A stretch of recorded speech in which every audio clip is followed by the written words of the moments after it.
ভেতরে ঢোকার পরে পুরনো যত কিছু আছে সবগুলো কি ব্রাউন্ডারি আবার জাদুঘর আছে না? কিভাবে জাদুঘরে যাবেন? সবসময় কি খোলা থাকে? আমার পাশে কে আছে এটা না জানলেও চলবে। এই পাশে হইলো আপনার পারভেজ ভাই, ওই পাশে মেহেদি ভাই, এর পাশে হইলো জুবাইর ভাই। মানে সেলিব্রিটি আমার লগে আছে। অসুস্থ শরীর নিয়ে আর বের হওয়া হয়নি, এজন্য আজকে বের হলাম শহরটা ঘুরতে। আসসালামু আলাইকুম এভরিওয়ান, কি অবস্থা আপনাদের? আমি আছি নাবিল আপনাদের লগে। আর আজকে আরেকটা ইন্টারেস্ট একটা ভিডিও নিয়ে আসছি, মানে ব্লগ ইন্টারেস্ট একটা ভিডিও নিয়ে আসতেছে। আর ইন্টারেস্ট রাস্তা দিয়ে যাব না, এটা কি হয়? আমি যদি ব্রাউনবাড়িয়ার 100 মানুষকে জিজ্ঞাসা করি ব্রাউনবাড়িয়ার জাদুঘর কোথায়, কেউ কি জানবে? অনেকে অবাক হয়ে বলবে কি ব্রাউনবাড়িয়া আবার জাদুঘর আছে নাকি? হয়তো 100 জন থেকে আপনার 5 জন বা 10 জন মানুষ জানবে যে ব্রাউনবাড়িয়া একটা জাদুঘর আছে। এখন চলে আসি মেন পয়েন্টে। এখন কথা হলো আপনারা কিভাবে জাদুঘরে যাবেন? সবসময় কি খোলা থাকে? এটাও একটা প্রশ্ন, কিন্তু সবসময় খোলা থাকে না, এটা আমি 100% শিওর। যদি এখন থেকে প্রতিদিন চালু রাখে, এটি হলো ভিন্ন জিনিস।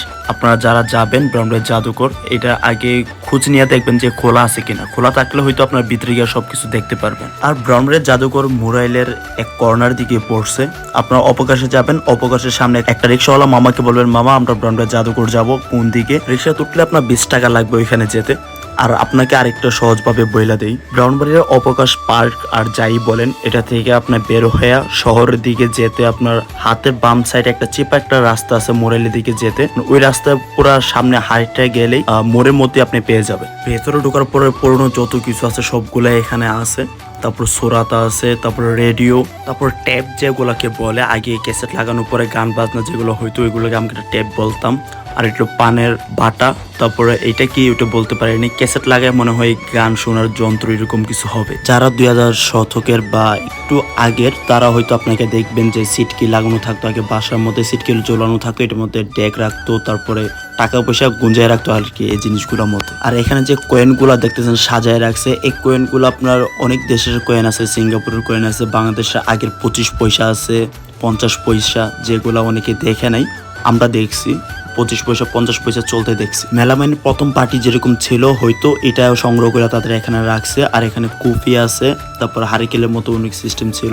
তারপরে এটা হইলো আপনার নারিকেল কোরআনি, যেটা আমরা প্রথম মনে করছিলাম যে রেক্সিং এর কোনো কিছু হবে। একটু কষ্ট করে আপনার খোঁজ নিয়ে নিন, তাহলে এই জিনিসগুলো আগের যে ব্রেকডেটেড হয়ে গেছে এখন, মানে যেগুলো চলে না, মানে এই জিনিসগুলো আপনার ওইখানে গেলে দেখতে পাবেন।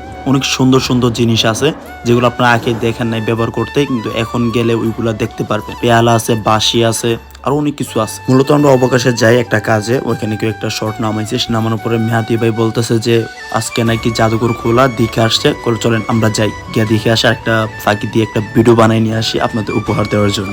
অনেকের হয়তো আমরা চিনিই না, তাদের অনেক বিশ্লেষণ দেওয়া আছে এখানে, আপনারা পড়লে বুঝতে পারবেন তারা কি কি ছিল, কে কোন পদে ছিল। বা এই যে আমাদের আশুগঞ্জে ব্রিজ নতুন এটা লাগাইছে, তারপরে এটা আপনার বিশ্ব রোডের একটু ভিতরে গেলেই দেখতে পারবেন। আমরা অনেক আগে থেকে শুনে আসতেছি যে না শেখ মুজিবুর রহমান সাহেব নাকি ব্রাউনবাড়িয়াতে বেশি আসা যাওয়া করতেন, মানে এটা আমরা অনেক আগে শুনে আসছি। আর এখানেও কিছু ফুটেজ আছে, আপনি ওইখানে গিয়ে দেখতে পারেন। এই যে উনি বারবার যে আসতেন, মিটিং করতেন, খাওয়া দাওয়া করতেন, অনেক কিছু এখানে আছে, আপনারা না ঢুকলেও এখানে দেখতে পারবেন। বা ইতিহাস সম্পর্কে আমার তেমন ধারণা নাই, তেমন বেশি জানিও না। ভিতরে যাবেন, গেলে ওইখানে অনেক কিছু দেখতে পারবেন, বুঝতে পারবেন। ব্রাহ্মণবাড়িয়ার মধ্যে ঐতিহ্য দুইটা খেলা ছিল, একটা হলো নৌকাদুর, এটা এখনো চলে, আর একটা লাঠি খেলা ছিল। এই লাঠি খেলাটা এখন সবসময় হয় কিনা এটা জানি না, হয়তো গ্রাম অঞ্চলের দিকে হয়। ভিডিওটা কেমন লেগেছে এটা জানাবেন, আর ভিডিওটা শেয়ার করতে ভুলবেন না। আর বড় ভাইয়ের দিকে দাঁড়ায় দাঁড়ায় দেখতেছে, আড্ডা দিতেছে, এখন বের হয়ে যাওয়ার পালা। ভালো থাকেন, সুস্থ থাকেন, টাটা, আল্লাহ হাফেজ। আবার নতুন ভিডিওতে দেখা হচ্ছে, আল্লাহ হাফেজ।